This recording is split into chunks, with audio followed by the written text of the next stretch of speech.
Quoi faire?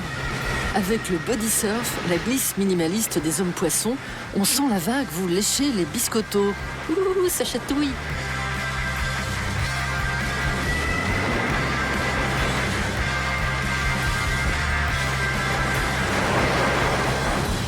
Body surf, ça permet d'avoir des sensations qui sont incroyables parce qu'on a tout le corps dans l'eau. Donc on sent les frottements, la vitesse, le contrôle, ou quand on ne contrôle pas aussi, on ressent tout ça. Et ça permet de vraiment partager un truc de spécial avec l'océan. On doit être en harmonie un peu, dans des rythmes, avec les vagues, aller dessous, remonter, être dans des rythmes. Si on n'est pas dans le rythme de l'océan, on est vite essoufflé, vite hors sujet, vite recraché sur la plage. À Anglette, au Pays Basque, 4,5 km de plage attirent chaque été des dizaines de milliers de touristes. Pour veiller sur eux, tels des David Hasselhoff du Sud-Ouest, 75 maîtres nageurs sauveteurs ou MNS surveillent 8 zones de bain. Nous, les sauveteurs, on n'est pas trop pudiques, tu vois. Donc t'étonnes pas si tu trouves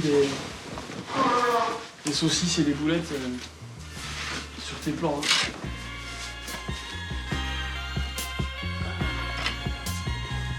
Et les lunettes.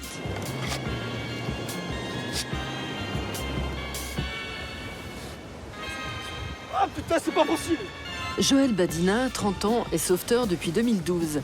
Chef de poste en été, full-time body surfer hors saison, ce fils de conducteur de train et de femme de ménage s'est formé sur le tas à la glisse nue. Depuis tout petit, en fait, je venais à la plage, donc en plus à Marinéa, ici. Et nager dans les zones de bain, faire le con dans les mousses, tu vois. Au final, je suis pas le meilleur nageur du monde, hein, tu vois. Moi, je suis en condition, tu vois, mais au niveau de la gestion des émotions, je pense que, par contre, je suis pas mal du tout, quoi. Et c'est pour ça que j'arrive à me gérer quand c'est vraiment gros, quoi.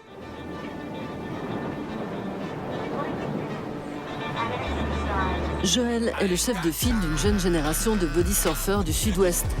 Peu leur importe les zones de bain autorisées, la couleur des drapeaux, la saison ou la taille des vagues. Ils se jettent là où seuls les meilleurs surfeurs osent s'aventurer. Et partout sur les plus gros spots d'Europe.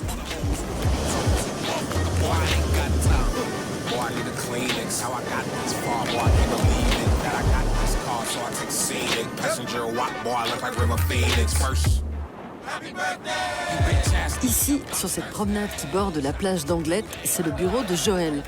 Il y retrouve ses collègues, les Chouas, le feu en basque. Leur t-shirt est un clin d'œil aux shorts noirs des bad boys hawaïens et le feu fait référence au cocktail Molotov lancé par les régionalistes dans les années 90. La mode qu'il y a eu dans le surf, il y a de plus en plus de monde qui est venu et tout s'est un peu perdu, les gens même dans l'eau. Il y avait un manque peut-être de respect ou quand on rentre, normalement on dit bonjour. Ça m'avait vite gonflé un peu les compétitions de surf à ce niveau-là. Et c'est vrai que j'ai retrouvé cet esprit dans le body surf où il y a quand même un peu la compétition, mais il y a aussi encore le mot famille, quoi.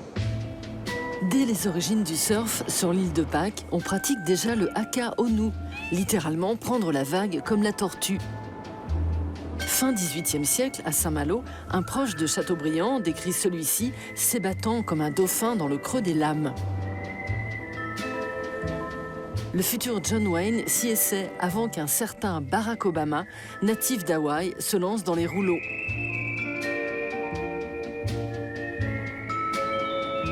Aujourd'hui, la légende du body surf, c'est lui, l'Hawaïen Mike Stewart, multiple champion du monde. Il inspire à 54 ans tous les surfeurs sans planche.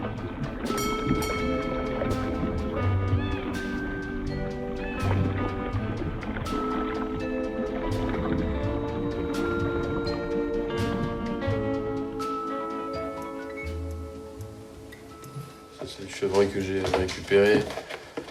Oreille de chevreuil, du lièvre, du coq, ça c'est que des coups de coq, t'as de la perdrix, t'as du faisan.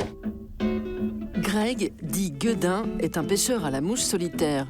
Homme des bois, amoureux d'une nature dont il connaît tous les secrets, il est né à Montreuil il y a 42 ans.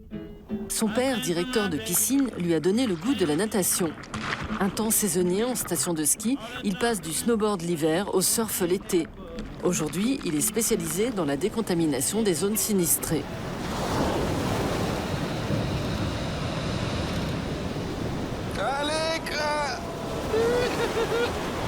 quand t'as connu le bord de la Seine, la violence, les bagarres, les couteaux, les pétards, et que t'arrives ici, et que tu dors dans une bagnole devant la mer et que tu surfes toute la journée, et que tu touches le chaume nu, c'est plutôt philosophique que traumatisant. Tous les hivers, tous les jours, avant le taf, le midi, le soir, je mange surf, je dors surf, je bois surf, je rêve surf, je fais que surf. Et puis finalement, au bout d'un moment, j'en ai marre, je casse trop de planches, et les planches, ça coûte cher, et puis il commence à y avoir de plus en plus de monde. Et puis là, naturellement, je me mets à remettre les palmes, à nager. Je découvre en parallèle la pêche à la mouche, et j'arrête le surfer complètement, du jour au lendemain. Emmailloté dans une bouée sumo ou en body surf avec ses palmes, Fred David n'est jamais à court d'idées pour se jeter dans les vagues. Champion du monde de body surf en 2012, multiple finaliste d'une prestigieuse épreuve à Hawaï, c'est l'homme poisson par excellence.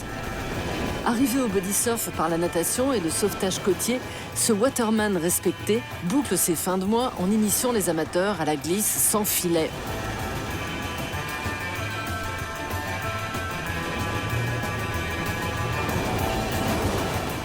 C'est top, hein? Ça va? En forme? Ah, c'est magnifique.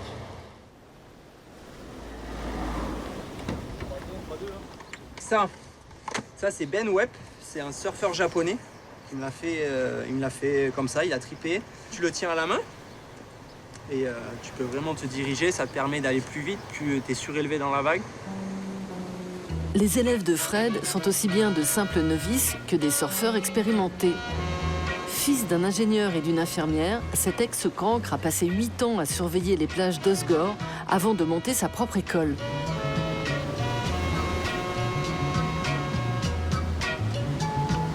Depuis 4 ans, Fred David partage la vie de Justine Dupont, l'une des meilleures surfeuses de grosses vagues au monde. Pour sa survie, les cours de Fred sont précieux.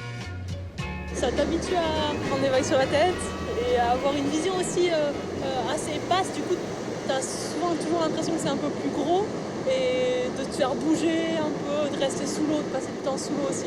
Parce qu'en surf, finalement, t'es sur ta planche, tu fais des canards pour passer sous l'eau, mais en body surf, tu passes quand même beaucoup plus de temps sous l'eau.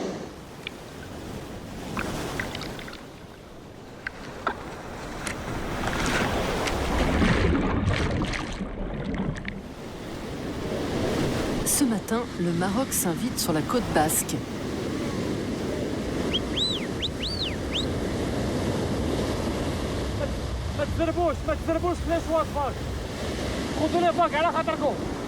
Youssef, graphiste de 30 ans, suit l'équipe marocaine qui vient de participer au championnat du monde de body surf d'Anglette. Au Maroc, ça coûte cher d'avoir du matos, d'avoir une planche de surf, d'avoir une combi, alors qu'une paire de palmes, c'est simple, c'est facile, et on se jette et on s'amuse autant, voire plus qu'avec une planche de surf. On appelle ça prendre des taxis.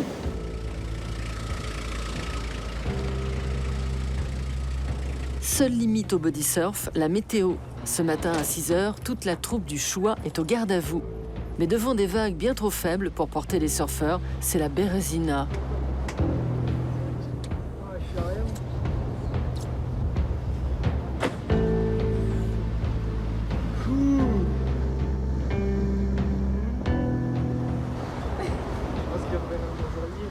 Là, il n'y a vraiment rien à faire, quoi. Finalement, le fait que ce soit body surf ou longboard ou bodyboard, ça n'a pas d'importance. On s'en fout de ça. Le niveau, on s'en fout, c'est pareil. C'est plutôt la façon dont on le pratique, avec qui on le pratique, à quel moment on le pratique. Ça peut être un grand moment de partage, comme ça peut être un moment de grande solitude en hiver, quand il neige, qu'il fait -10 et qu'il n'y a personne qui veut aller à l'eau et qu'il y a 3,50 m. Mais finalement, c'est là que ça prend aussi tout son sens. C'est aussi bien dans le partage que dans la solitude face à un océan déchaîné qui te ramène à ta petite personne, à l'humilité et à tout ce que ça implique.